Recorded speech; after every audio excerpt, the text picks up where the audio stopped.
Every word spoken and every action taken leaves a silver echo that resonates through the digital halls of our shared history. We follow these echoes to find the lessons and the legacies that still matter to us today. Subscribe now and listen to the stories that refuse to fade. Didn't know I had a copy of everything. That's the part nobody thinks about when they're busy humiliating someone. They forget that the person standing there, quietly, might already know exactly how this ends. My name is Walter. I'm 63 years old. I spent 31 years working as a land surveyor in northern Ontario, out in the bush, mostly, measuring things other people would eventually build on. It's not glamorous work. You come home dirty. Your back hurts by the time you're 50. Your hands get rough and your truck always smells like mud and coffee. But I was good at it and I was honest, and I never once borrowed money I didn't intend to pay back. I tell you this because it matters. It matters because my brother spent most of our adult lives making me feel like I had nothing to show for myself. His name is Douglas. He's 4 years younger than me, which somehow translated, in his mind, into being a generation ahead. He married into money early. His wife, Sandra, came from a family in Mississauga that had done well in commercial real estate. And after that, Douglas stopped being the kid who used to follow me around the lake at our parents' cottage and started being someone I barely recognized. Sharp clothes, a house in Oakville. A leased BMW he traded in every 3 years. He talked about square footage the way other men talked about hockey scores. I didn't begrudge him any of it. Honestly. I was happy for him, at first. The trouble started, really, after our father died. Dad passed in the spring of 2019. He was 81 years old and had lived a full life. A good man, a quiet man, the kind of man who fixed things himself and never raised his voice. He left behind a cottage on Lake Temagami that had been in our family since 1967. 3 acres of rocky Canadian shield, a dock that needed work every other year, a wood stove that heated the whole main room in October. It wasn't worth much in the grand scheme of things. Maybe $400,000 on a good day. But it was ours. It was where we grew up. Dad's will split everything equally between Douglas and me. The cottage was listed jointly, which meant, in practical terms, that we both had to agree on what to do with it. Douglas wanted to sell immediately.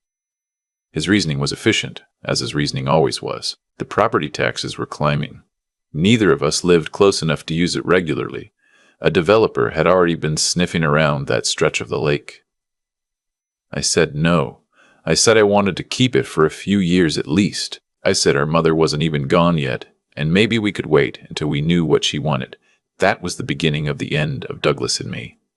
Our mother, Ruth, was still alive then, 78, sharp as a tack, living in the same house in Sudbury where we'd both grown up. She had a small pension, her savings, and a portfolio of investments that my father had been quietly building since the 1970s.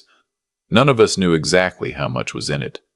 Dad had been private about money in the way that generation often was.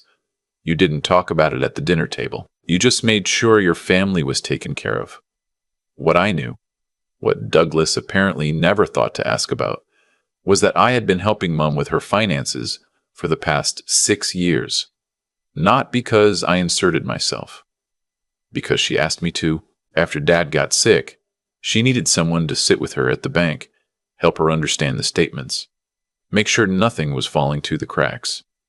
Douglas was too busy. Sandra thought it was beneath him, though she'd never have said it in those words. So I drove up to Sudbury. Every couple of months, I'd make the trip. We'd have dinner, go through our papers, talk. And over those 6 years, I came to understand exactly what my mother had, and exactly what she intended to do with it. But I didn't tell Douglas any of that. I want to be clear about why. It wasn't strategy, not at first. I just knew that the moment Douglas understood the full picture, everything would change, and not for the better. So I kept helping Mum quietly, and I let Douglas assume what he'd always assumed, that I was the brother who hadn't amounted to much. The one who still drove an F-150 and owned a modest house in Timmins. The one who could afford to be sentimental about a cottage because he didn't have real assets to worry about. He wasn't shy about saying so either. Not directly. Douglas never did anything directly. But at family dinners, The one Sandra hosted in Oakville, where the wine cost more than my weekly groceries and everyone was careful about which fork they used. I would catch it in the way he spoke to me. Or the way he didn't speak to me. The way he'd redirect a conversation to his renovation, his investment property in Collingwood, his son's acceptance to Queens. Their son, my nephew, is named Trent. He's 28. He's a good-looking kid with his mother's cheekbones and his father's certainty, and he had, by that point, absorbed every one of Douglas's opinions about me without question. I was Uncle Walter, who drove a truck and worked outside, and didn't understand the value of leveraging equity. I could see it in the way he looked through me at those dinners. I kept showing up anyway, for Mum. Always for Mum. The moment things broke open completely was a Sunday in March 2 years ago. Mum had been declining, not dramatically. She was still herself, still sharp. But she was 81 by then, and the winters were getting harder, and she'd mentioned more than once that she was thinking about what came next. Douglas had started calling her more frequently. I noticed it because Mum mentioned it, not because I was keeping score. Douglas keeps asking about the financial advisor's name, she told me on the phone one night. I don't know why he needs it. I knew why he needed it. The Sunday I'm talking about, Douglas and Sandra drove up to Sudbury. They took Trent with them. They told Mum they wanted to have a family lunch, that it had been too long, that they missed her. Mum called me the night before, excited. She asked if I was coming. I said of course. I drove 4 hours. Got there by 11 in the morning. Mum answered the door in her good blouse, the blue one she wore when she wanted to look nice for company. Douglas arrived at noon with Sandra and Trent. We sat down for lunch. Mum had made her roast chicken, the one she'd been making since we were kids, with the rosemary and the potatoes that got crispy at the edges. We talked about nothing for a while. The drive. The weather. Trent's new job at a firm downtown. Then, over dessert, Mum's butter tarts, which she'd also made from scratch. Douglas set down his fork and said he wanted to discuss something important. He said Mum's house was getting to be a lot for her to manage. He said the neighborhood had changed. He said he and Sandra had been talking, and they thought it made the most sense for Mum to sell the Sudbury house, use the proceeds to move somewhere with more support, and let them help her manage the transition. Mum looked at him over her butter tart. She said, "What kind of transition did you have in mind, Douglas?" He said there was a retirement community in Burlington, close to them. Sandra had already toured it. It was very nice. Mum said, "Burlington." Sandra jumped in. She said it really was lovely. She'd taken photos. She pulled out her phone. I sat there. I didn't say anything yet. I was watching Mum's face. Mum looked at the photos. She handed the phone back. She said, "That's very thoughtful of you both." She said it the way she used to say it to us when we were children, and had done something that required correction, but she wasn't ready to correct it yet. Then she looked at me. I said, "Mum, what do you want?" She said, "I want to stay in my house." Douglas started to explain that it wasn't really sustainable financially long-term. I said, "Douglas." He stopped. I said, "She told you what she wants." That was when things shifted. You could feel it, the way you can feel the temperature drop before a storm. Douglas looked at me across the table, past Mum, past Sandra, directly at me. And something settled in his face that had probably been there a long time. He said, "Walter, with respect, this isn't really your decision." I said, "No, it's hers." He said, "You've been driving up here every few months and playing the devoted son routine, but at the end of the day, Sandra and I are in a position to actually help Mum make sound financial decisions. No offense. No offense." He said it like a period at the end of a sentence. Sandra was looking at the table. Trent was looking at his phone. I said, "What exactly do you think her financial situation looks like?" Douglas said, "I think it's manageable but not unlimited, and I think the house is an asset she's sitting on when she should be using it." I said, "Okay." He said, "I know you're attached to the house. I know you're attached to the cottage too, but we have to be realistic." I said, "Okay, Douglas. He looked at me like he was deciding whether I was agreeing with him or dismissing him. He went with agreeing. He said, "Good, then maybe we can all have a sensible conversation about this." Mom was quiet through all of it. She had finished her butter tart. She folded her napkin. I drove home to Timmins that evening, 4 hours back through the dark, the highway empty by the time I hit the north, the trees black on either side. I thought about my father. I thought about the way Douglas had said no offense, and meant something precise by it. I thought about my nephew looking at his phone. I called Mum the next morning. I asked her how she was feeling. She said, "I've been thinking." I said, "About Burlington?" She said, "About a lot of things." Then she asked me if I could come up again the following weekend. She said she wanted to go see her lawyer with me. She said there were some things she'd been putting off, and she didn't want to put them off anymore. I said I'd be there.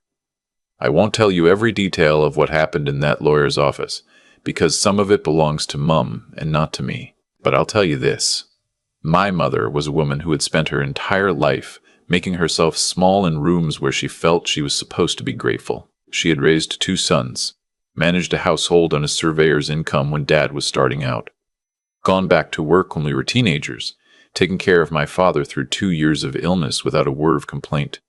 She had never once, in my living memory, demanded anything. What she had done, quietly and without telling anyone, was save. My father's investment portfolio, the one no one had ever asked about in detail, had grown to just over $1.2 million. The Sudbury house was fully paid off and assessed at just under $300,000. There was a small insurance policy, some bonds, a TFSA.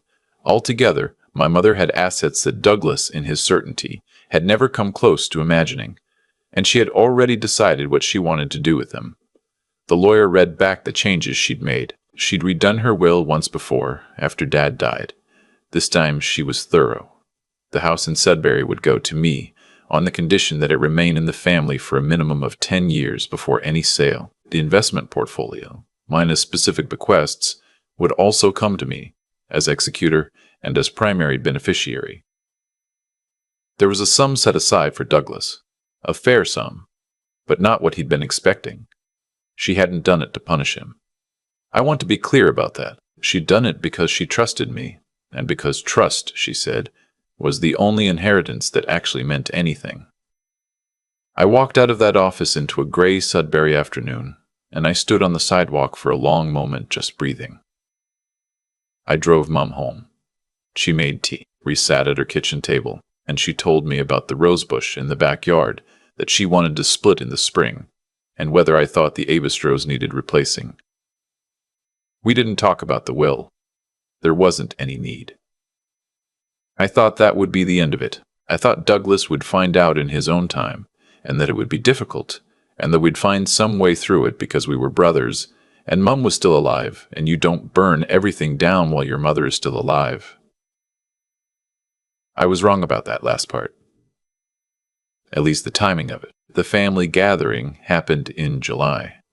Every year, Mum's side of the family did a reunion of sorts, rented a pavilion at a provincial park near Huntsville, brought food, sat around for an afternoon.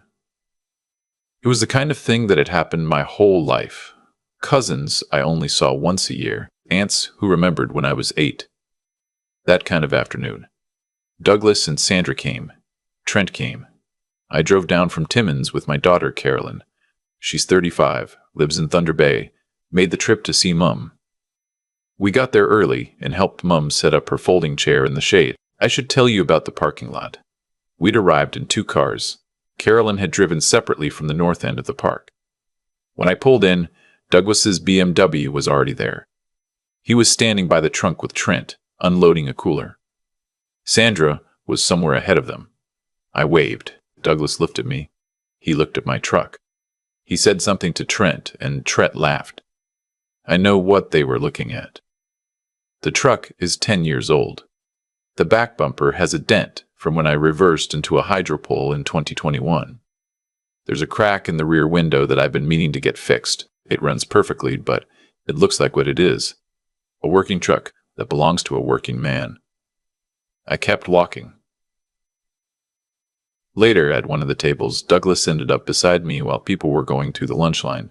Mum was at the end of the table with her sister, talking about something. Trent was across the pavilion with some of the younger cousins. Douglas leaned over and said, quietly enough that only I could hear, "We should talk about Mum's situation. I've spoken to a financial advisor friend of mine. There are some moves she should be making." I said, "She's already making them."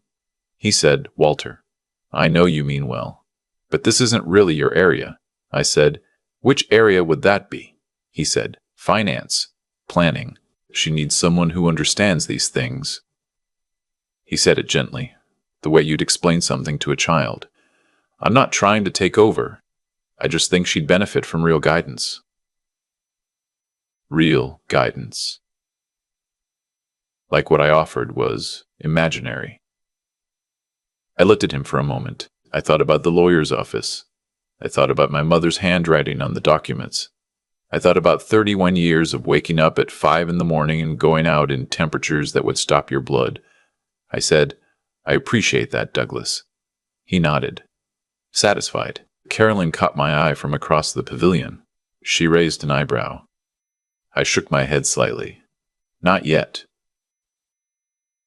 The afternoon went on. It was a good afternoon, actually. The kind that reminds you why you still show up to these things. Kids running around. The old cousins who remember Dad. Mum laughing at something her sister said, her face bright the way it got when she was genuinely happy. And then, near the end of the day, when people were starting to pack up, Douglas gathered a few of the older family members.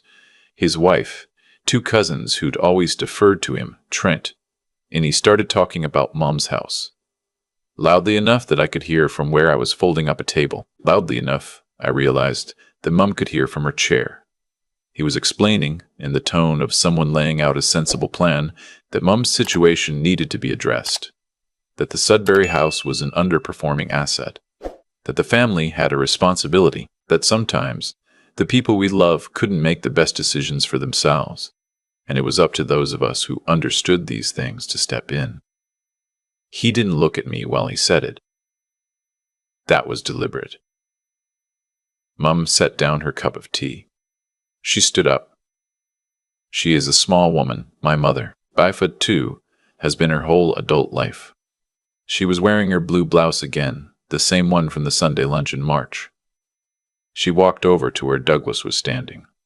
She said, "Douglas, I'd like you to stop." He looked at her. "Mum, I'm just," she said. "I know what you're doing, and I want you to stop." The cousins went quiet. Sandra looked at the ground. Trent looked at his phone and then put it in his pocket. Mum said, "I am 81 years old, and I have managed my own affairs since before you were born." "I don't need managing," Douglas said. "Nobody's trying to," she said. "I've seen my lawyer. It's been handled. There's nothing left to discuss." The quiet that followed was the particular kind of quiet that happens when everyone in a group realizes they've been watching something they weren't supposed to see. Douglas looked at me. I didn't say anything. There was nothing to say that my mother hadn't just said better. He said, "What does that mean? It's been handled." She said, "It means it's been handled, Douglas." That was all she said. He tried, over the next 20 minutes, with me, when Mum had moved away and the cousins had found somewhere else to be. He pulled me aside near the parking lot, and his voice had changed by then. The confidence was still there, but it was thinner, like ice in March. He asked me what was going on. He said he deserved to know. He said he was the one who had offered to help, who had done the research, who had Mum's best interests at heart. I said, "I know you believe that." He said, "Walter, what did she do?" I said, "You'll find out in time." He said, "Did she change her will?" I said, "That's between her and her lawyer." He said, "She wouldn't do that. She knows I'd been trying to help."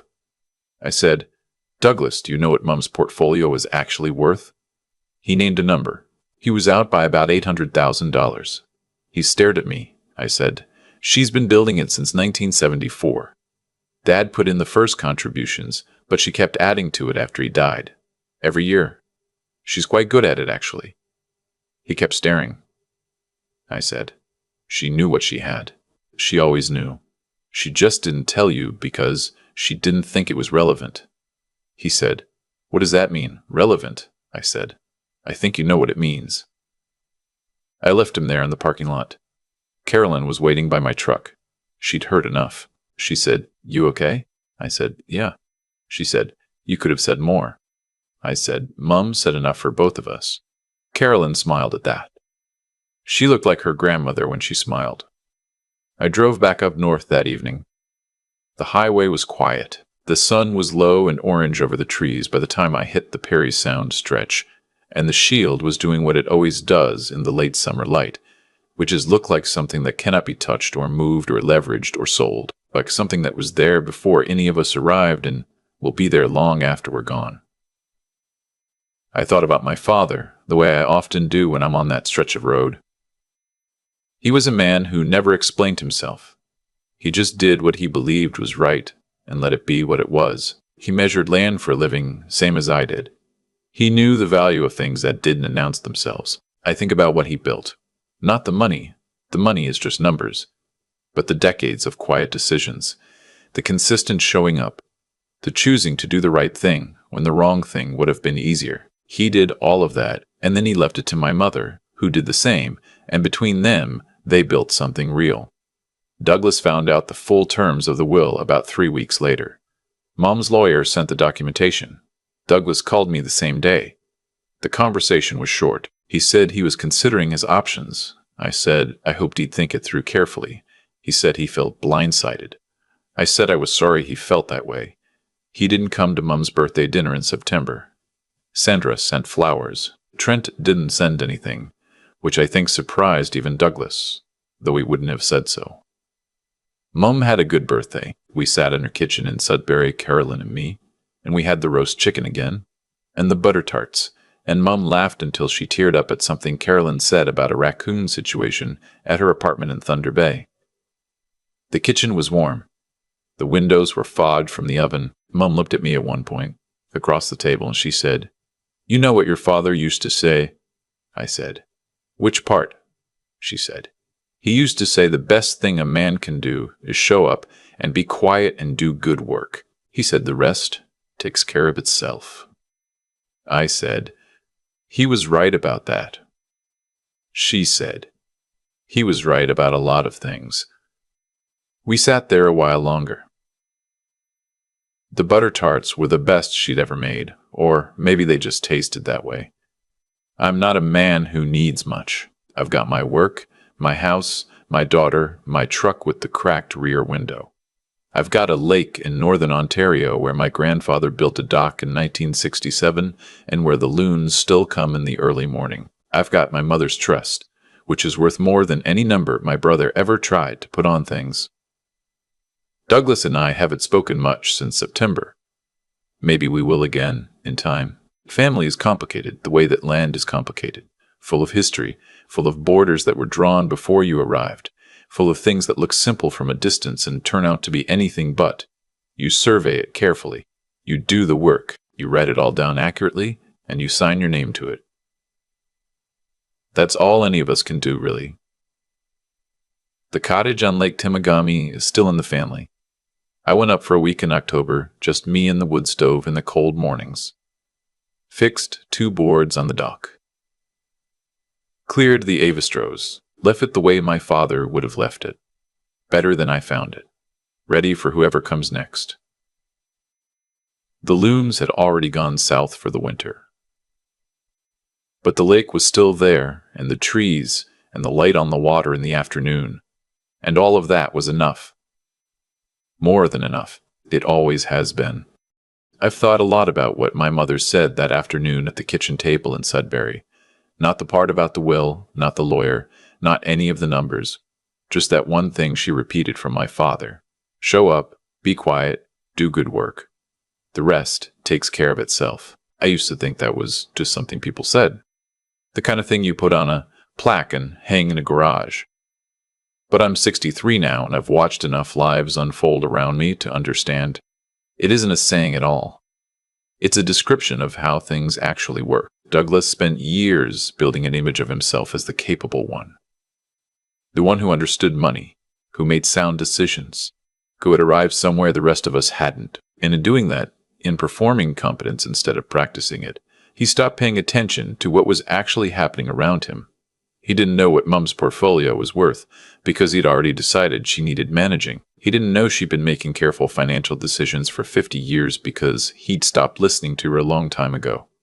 He walked into that family reunion with a plan, and he couldn't see, not even slightly, that the ground had already shifted under his feet. That's what happens when you confuse the appearance of something for the thing itself. You stop looking. And the moment you stop looking is the moment you stop understanding what's real. My mother understood something that took me a long time to learn as well, that trust is built in ordinary moments, not grand ones. It's built on 4-hour drives through the dark, and sitting at a kitchen table going through bank statements, and showing up when it's inconvenient, and doing it again the following month. It's not dramatic. Nobody's watching. There's nothing to post about it. You just do it because it's the right thing to do, and the person in front of you matters to you. That's the only kind of integrity that holds up over time. The kind nobody sees you performing. I think about Trent, my nephew, and I don't carry any bitterness toward him. He's 28, and he learned what he was taught. He learned that the truck matters, that the square footage matters, that a man's value lives somewhere in those numbers. He'll either figure out that's wrong, or he won't. That's his work to do, not mine. What I know is this. The things I've built in my life, the relationships, the trust, the honest work, none of them made noise while they were being built. They just accumulated, quietly, the way good things usually do. And when it mattered, they were there, solid, already done. I'm not telling the story because Douglas lost and I won. I'm telling it because I spent too many years at those Oakville dinner tables, feeling like I was missing something, like the man with the cracked rear window and the muddy boots had fallen behind somewhere and couldn't catch up. I believed it a little. I think I did. What my mother gave me wasn't money. It was confirmation of something I'd almost talked myself out of believing, that a life built on showing up honestly, on being someone people can count on when it's cold and inconvenient and there's no audience, that life is worth something, more than something. The cottage is still there. The dock my grandfather built is still holding. That's enough. That's more than enough.